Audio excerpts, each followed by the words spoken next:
સમાચારમાં હવે આગળ વાત કરવી છે। પાટણના વડાવલીમાં તળાવમાં ડૂબી જતા 5 લોકોના મોત થયા છે। એક સાથે જ 5 જિંદગી ગુમાવતા સમગ્ર ગામમાં શોકનો માહોલ છે। મૃતકોનો એક સાથે જનાજો નીકળતા ગામ આખું હિબકે ચડ્યું હતું। મૃતકોની અંતિમ વિધિમાં તમામ સમાજના લોકો જોડાયા હતા। વડાવલીની મુખ્ય બજાર સ્વયંભૂ બંધ રાખવામાં આવી છે। ચાણસ્માના વડાવડી ગામ ખાતે એક ગોઝારી ઘટના ગઈકાલે જે ઘટી હતી અને 5 લોકોના તળાવમાં ડૂબવાથી મોત થયા હતા। તે બાદ કહી શકાય કે ગામના અંદર શોકનું માહોલ છવાઈ ગયું હતું અને જે વડાવડી ગામનું જે મુખ્ય બજાર કહી શકાય તેના અંદર ગામના લોકોએ સ્વયંભૂ બંધ પાડ્યું છે અને બંધ પાડી અને લોકોએ શોક જતાવ્યો છે।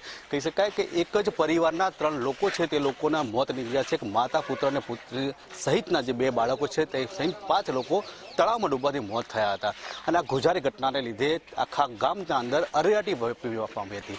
આ ગોઝારી ઘટનાના લીધે થઈને જે ગામના લોકો છે પોતાનું બજારના અંદર સ્વયંભૂ બંધ પાડ્યું છે। બંધ પાડ્યાના અંદર કહી શકાય કે હવે થોડાક જ સમયના અંદર જે 5 જેટલા લોકો છે તે લોકોની જનાજા જે છે નીકળવામાં આવશે અને ત્યારબાદ તેની દફનવિધિ કરવામાં આવશે। કહી શકાય કે હાલ તો આખા ગામ છે તે શોકમગ્ન થઈ ચૂક્યું છે।